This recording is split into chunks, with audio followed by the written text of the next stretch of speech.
morning. My name is Jennifer Eve Thorn, and I too think that people who use their middle name when they introduce themselves are pretentious. But I was born in 1979, and there were 8 Jennifers in one of my elementary school classrooms. So I learned pretty quickly how to differentiate myself. Before I begin, I want to take a moment to thank Aaron and David Penwell, who thought of me, and everyone for speaking today, and everyone on the CreativeMornings team. Is this how I keep my head out of the slide? This is a good spot, okay. Everyone on the CreativeMornings team who felt that I had something worth sharing with so many of you about commitment. So thank you very much for having me here. All right. Have we progressed? Jen, don't move too far. Come up. Oh yeah, that's what you want. Hey, look. Is this what you think of when you think of commitment? Yeah, a lot of us do. A lot of people are afraid of commitment. So why are we afraid of commitment, and why am I, the executive artistic director of a theater company, here to talk to you about commitment today? So I'm a lover of language. That's what I work in. That's my medium. And so I'm going to take it back to the dictionary. Here we go. Oh, you and I are going to be friends by the end of the day. Okay, commitment. Forgive me, I know you're not supposed to read off of slides. That's like a big no-no. But I'm going to read these 2 definitions because I'm going to keep coming back to them today. The first, the state or quality of being dedicated to a cause or activity. I would love if you'll just hold on to the word cause in your head, please. And the second, an engagement or obligation that restricts freedom of action. And I think that second definition is where things get a little scary for people. I would love if you would just hold on to that word in the second definition, restricts or restriction, cause and restriction. We're going to come back to those a little bit later. Oh, boy. Hi. Shh. You can do it. You can do this. Can you switch? Is there a magic touch that, stand back. Okay. So I've been told that the people here at Creative Mornings who speak, they love to take the theme and then just throw it out the window. I'm not going to do that. I'm not going to do that. But if you will do with me this little dance called non sequitur, I'm going to jump over here real quick, and I'm going to talk to you about a sestina. Do I have any poets? Any poets in the audience today? Oh, dang. How creative are you people? Come on. I was like, in my mind, 20% of the hands went up, but no. Okay, just me. I'm a poet too. Okay, well that's good. That's good. Then there's nobody here who can tell me I picked the wrong definition of sestina. Okay. Again, I'm going to have some bad form here for a moment, and I'm going to read to you off this slide, but you're going to know as I read why I need to. Okay. This is a sestina, which is a form of poetry. A sestina has 39 lines, 6 stanzas of 6 lines each. The stanzas are followed by an envoy of 3 lines. It is unrhymed. The same 6 end words must occur in every stanza, but in a changing order that follow a set pattern. Each stanza must follow on the last by taking a reversed pairing of the previous lines. First line of second stanza must pair its end words with the last line of the first. The second line of the second stanza must do this with the first line, and so on. The envoy, or last 3 lines, must gather up and use all 6 end words. Got it? Good. There's going to be a quiz. So this is how non sequitur this is. I have nothing else to say about that at this time. Just hold on to that. Hold on to that. All right. I'm going to take it on back to 2001. I am a senior. This is me. I am a senior in college at the College of Santa Fe in New Mexico. And I am getting my bachelor's degree in theater. And I have the distinction of being the very first person in the history of my theater department to never be cast in anything. It's true. So this may be because I was a terrible actress, or because I had a terrible attitude, or both.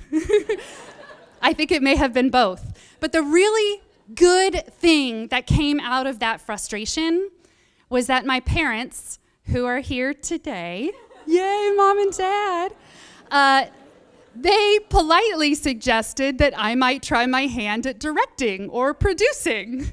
And so I did. I picked a play. I cast some actors from my theater department in that play. I rented a dance studio downtown in the city of Santa Fe, and I rehearsed for a month. And the lighting for this show was borrowed without permission from my theater department, and we hung those lights on ballet bars, which were balanced on top of a folding table. And and we lit that show with a light box that we built with those Home Depot dimmable light switches. And that light box was so hot that you had to operate it with oven mitts and a fire extinguisher nearby. It was a high-end production we're talking about here. And so this is the quality we're talking about. But reviewers showed up to my first show, and my first review was good. And I was hooked. I didn't want to wait anymore to be told when I could make theater. I knew that I wanted my own theater. So I've graduated. I moved to New York. Wait, no, I moved back to San Diego, where I'm from. And I'm working here downtown in Horton Plaza at the San Diego Repertory Theater. And that's in the basement. There are no windows. And my boss is Delicia Turner Sonnenberg. Delicia is the first woman I have ever met who also wants her own theater. She is 10 years older than I am. She's married. She has a kid. She knows way more about directing than I do.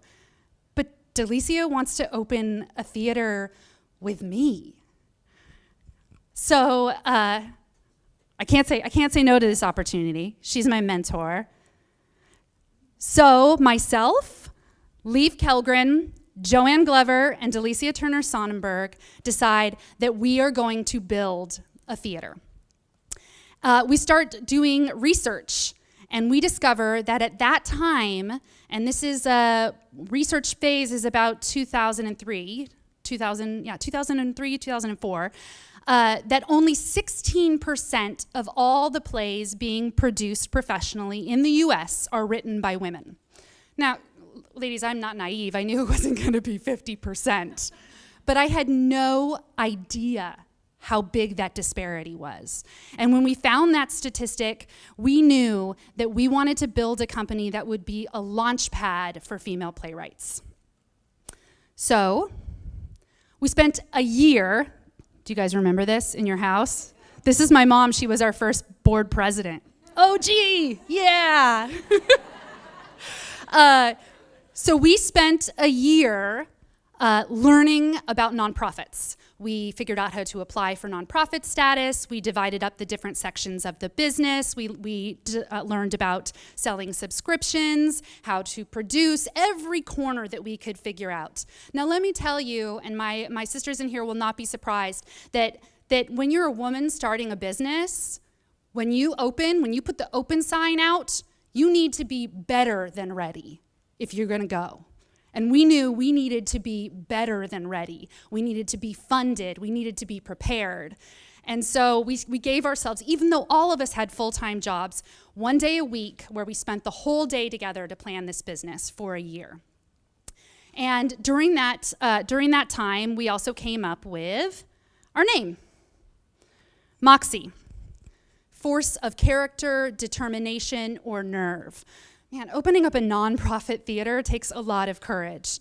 But opening up a nonprofit theater focused solely on the production of women's work takes Moxie. So we had a name, and all nonprofit organizations, all businesses, we need a mission.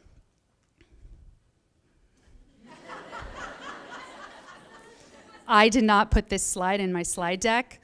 My husband did. but he thinks it's hilarious. So I left it in for him, and your laughter means so much to him. Yes, that's all I gotta say about that. Our mission at Moxie Theater is to create more diverse and honest images of women for our culture. I say that so many times a day that my own children's names sometimes don't roll off my tongue as quickly as that mission. I know it inside and out. That mission is my cause. And with that cause, that commitment, comes restrictions. There are a lot of types of plays that I do not produce. I don't produce plays written by men. Now, I'm just gonna put a disclaimer on here. In the beginning of our mission, we said primarily focused on female playwrights. I became the executive artistic director of Moxie recently when my partners retired, and I have a whole new staff. But in the last couple years, specifically post November-ish 2016, we decided that there was no halfway point anymore. We were going to focus on the production of female playwrights. Now, that means that we don't have the benefit of producing classics. Now, when I say benefit, that's because, one, a lot of classics, including Mr. Shakespeare, cost $0 in rights. It's cheaper to produce a classic. And people like to see plays they've already seen before. I don't know why. That's what, you know the story. Juliet does not come out happier, but that's what people like to see. And so we don't have the benefit of name recognition when we sell plays. That's the first restriction. Next up, we do not produce plays in which women are victims of physical and sexual violence. People tell me all the time, they say, but Jennifer, but Jennifer Eve Thorn, that's how everyone refers to me. No. It's important to raise awareness. I think we're pretty aware. And I think that I'm tired of not knowing when that's gonna be sprung on me. And so inside the doors of our theater, women can be sure that we are not victims in the stories that we write about ourselves. We also do not produce plays about middle-aged women who've recently been divorced, who are discovering their inner beauty as they tour Europe. Lifetime specials, not our bag. So, okay, and I say that because this, to be honest with you, this is what people think we produce. They're gonna see a show about rape, and then they're gonna see a show about discovering your inner beauty, and then another one just to mix it up about, domestic violence. And that's really what people think they're gonna see, which is why I feel like it's important to point that out. So what do we produce? Okay, we produce plays about post-apocalyptic sci-fi adventures. We produce plays about plus-sized porn stars who are battling cancer. We produce plays about young women in Rwanda who believe that they are possessed by the Virgin Mary. We produce plays about underground lesbian drinking holes in the 1950s. We produce plays about murderous twin sisters who would literally kill to get into the college of their choice. We produce plays about horror story writers who believe that skinless people will be emerging from the woods at any moment. In the past 13 years, and I'm coming to the end of season 13 right now, I just opened up a show this past weekend.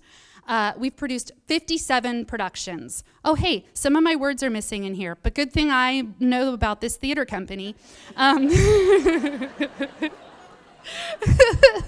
57 productions, that should say 14 world premieres, 15 West Coast premieres, and 18 San Diego premieres. Now, just because I'm a theater person doesn't mean that I don't know that those three numbers at the bottom don't add up to 57.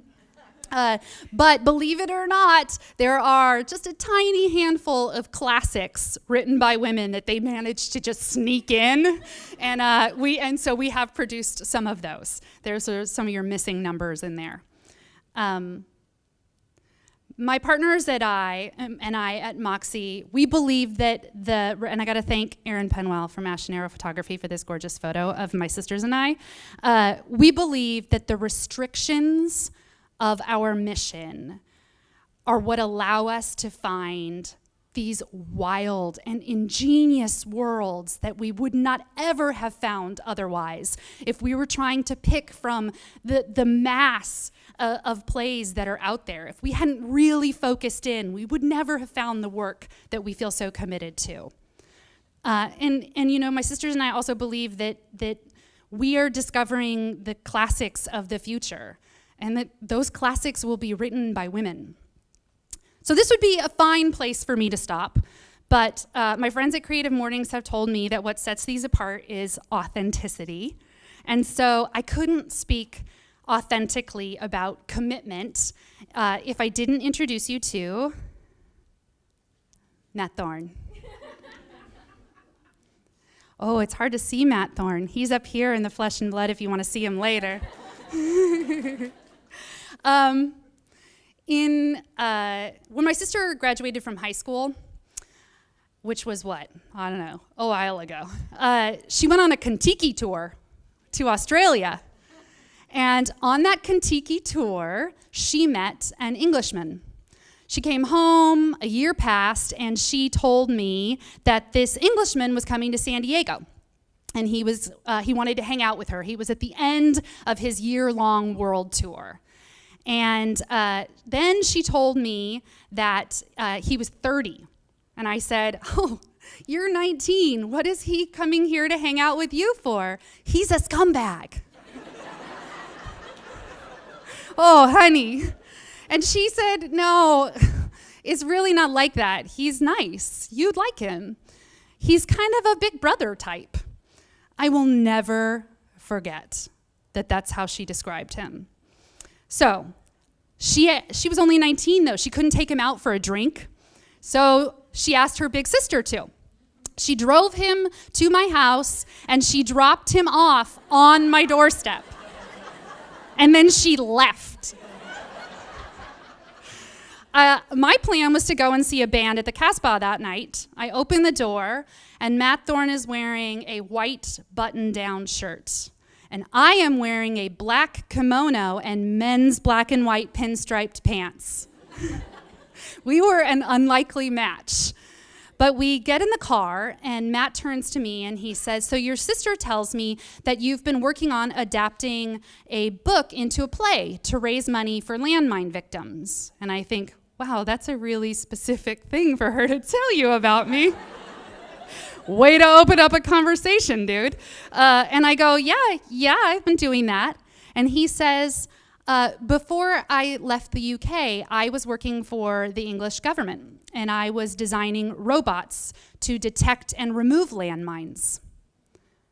Oh. That's so funny. I just met someone else who does that. No. Yeah. My interest, needless to say, was piqued. We hit it off that night. And Matt extended his stay by a few more days, and he asked me on our first official date. And, you know, I had been dating Peter Pan over and over and over in the years. My friends here who knew me pre-Matt can tell you it's true. For years leading up to that point. So I thought, okay, I'm going to do something really mature.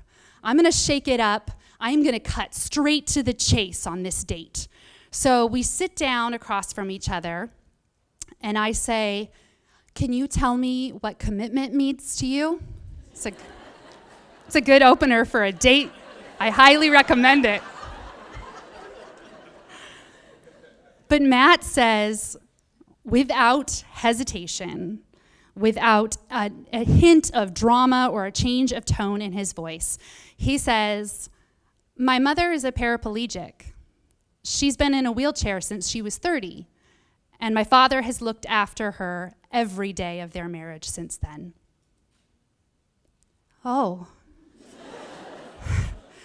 I had been so outmaneuvered. So 1 year later, we're married. We have a wedding ceremony here in San Diego. We have another in England so that Matt's mother can attend. And I did something anyone who knew me could tell you I never expected to do. Matt gave up his country, and I gave up my name. That's how I became a Thorn. So women in my field don't often choose to get married. I know that the ladies out here can tell you that when you have a commitment to anything other than your career, you automatically oftentimes get taken less seriously. But I come from people who believe that marriage is an art form. This lives on my refrigerator. It is a list of 32 things to do right in your marriage. I didn't only take a picture of half of the list. You have to flip it over. But I'm not going to read you the list. Although if you are desperate for it, you can contact me later. I highly recommend it. But this is a gift from my parents. They gave a copy to me and to my sister on their 32nd wedding anniversary. I think you guys are at 38 now? 39 years. They've been married. Rad. Yes. Giving it up. But I keep it on my refrigerator, and I'm sharing it with you because I want you to know why marriage for me.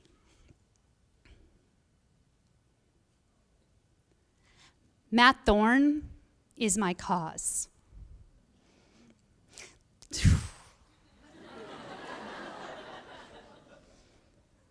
To love him and to be loved by him. To challenge him and to be challenged by him. This is my commitment. But there are restrictions with my commitment, namely monogamy.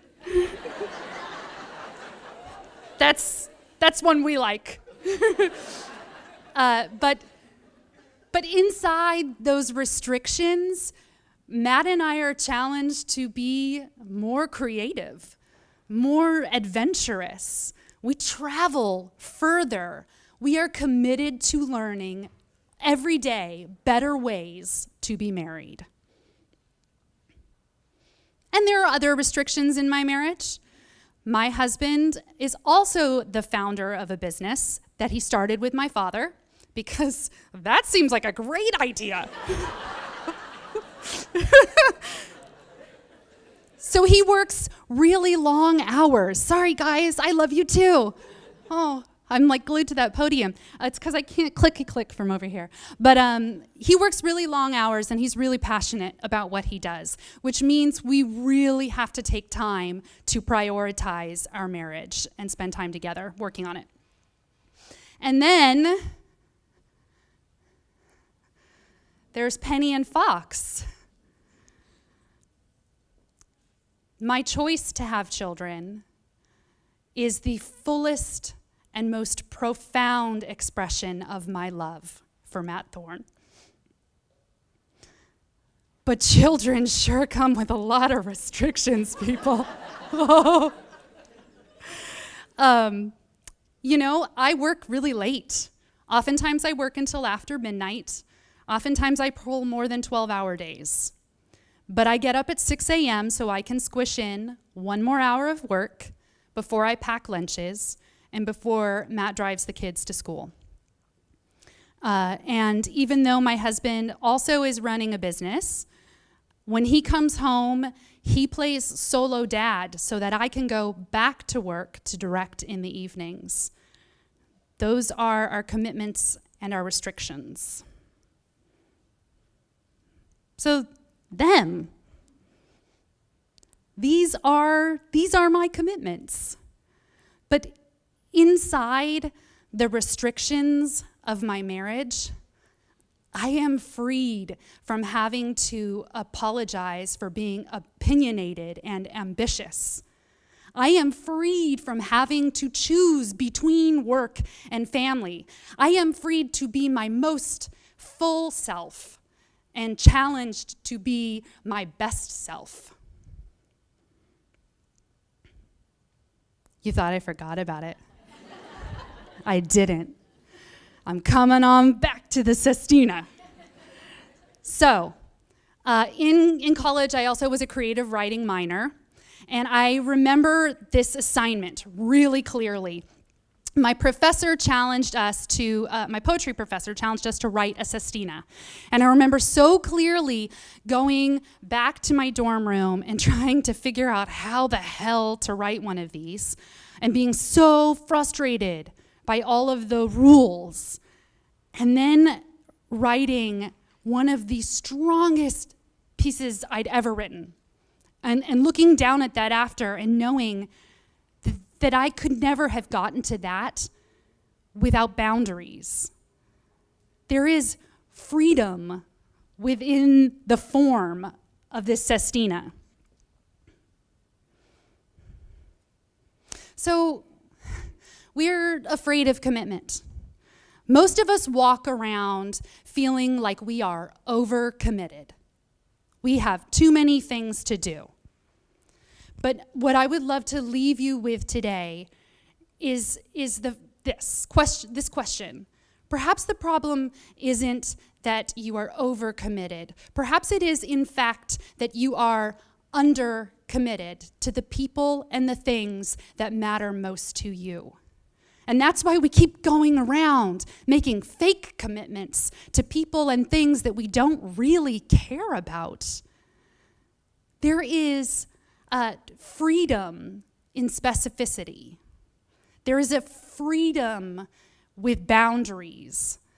There is freedom in commitment.